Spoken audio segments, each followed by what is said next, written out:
پیش چشمم باورم خانهشان در دختر شب کردم مامایش تناشان طبیب بودناشان کلید دندان دو کردناشان تمام خلاصه هنرمندان دیهات در این کتاب مذکور عکس کرده است. بعد رسم و آیین خلق ما رساله پیش از همه و پدری بزرگوارشون و مادرشون مورد محترمشون بابای نماز چهارشنبه و مامای آیینجان خیلی بخشیده نصر دین و نور و فر خلای استا شیرا خاطری مولا شریف مراد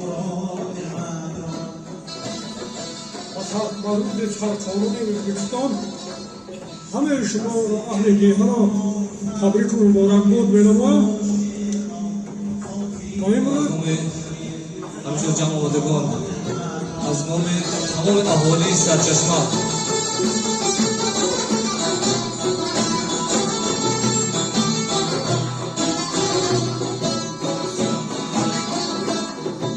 دختر حاضر فرانسکی روسیه های معلمان تاریخش باقی ماند و خواب رفتن از جهان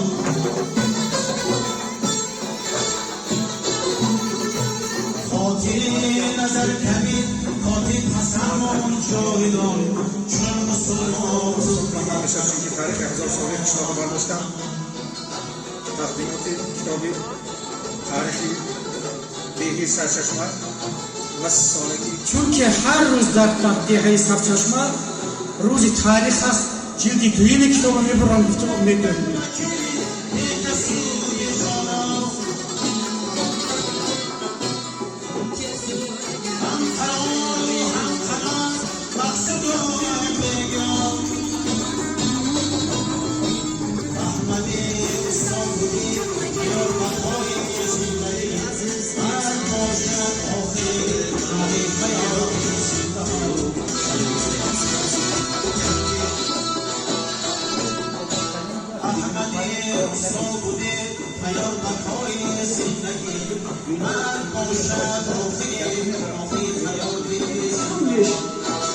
همه خدمت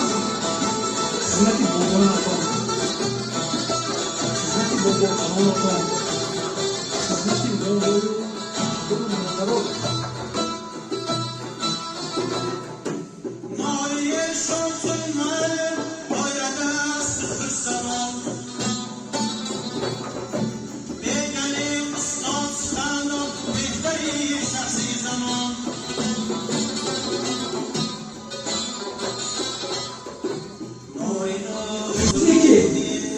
واقعی که میشن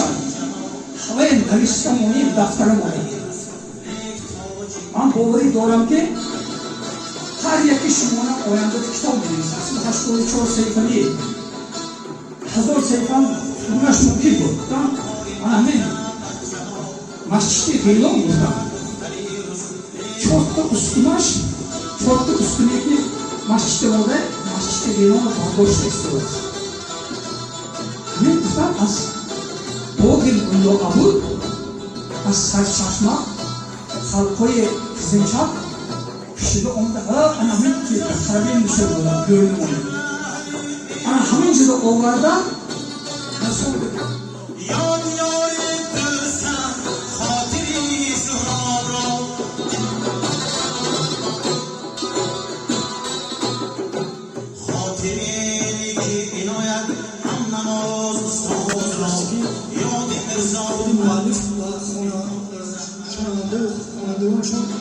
مراجعه کردم که من همچون یک شهرنامه عادی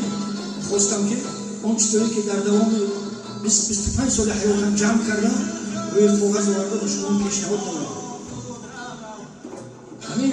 کتاب از لحاظ زبان شناسی از لحاظ لکسیکوگرافی شما به زبان ساده و عمیق نوشته شده است که خواننده کتاب هیچ کوششی به لغت مراجعه نکرده. پیدایش دیهه سرچشمه رو عرف و عادت‌های سرچشمه رو زنده کردیم. دیهه سرچشمه تاریخش همچون یک کتاب امروز چاپ کردیم.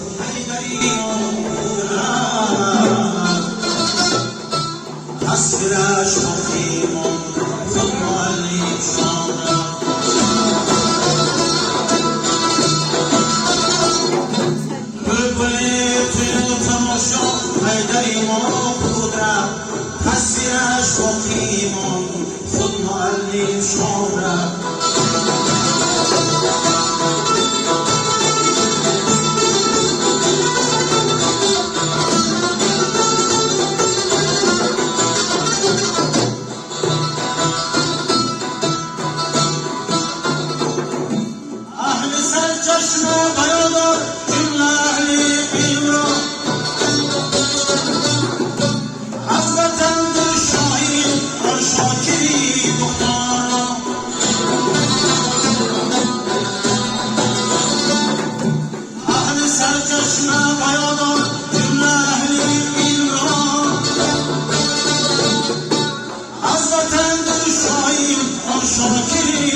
عزیزان بر دل و بر دیدار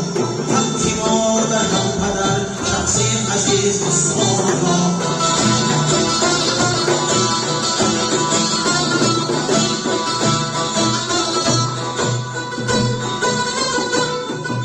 اهل سر چشمه بیادر جور اهلی دیران نوجوان پیر و برمان آرزو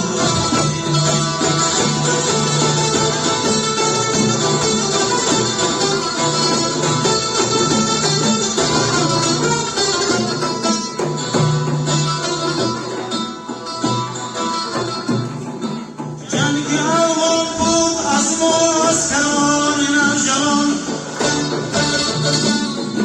شادی کن و غیرت و صدها جوان قومیان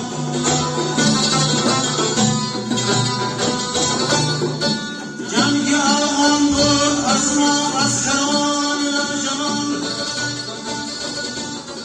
شادی کن و غیرت و صدها جوان قومیان یادگارم هرگهی از این دلی مهربان یادگارم هرگهی از این دلی مهربان با محبت بر زبان نامش های دوستان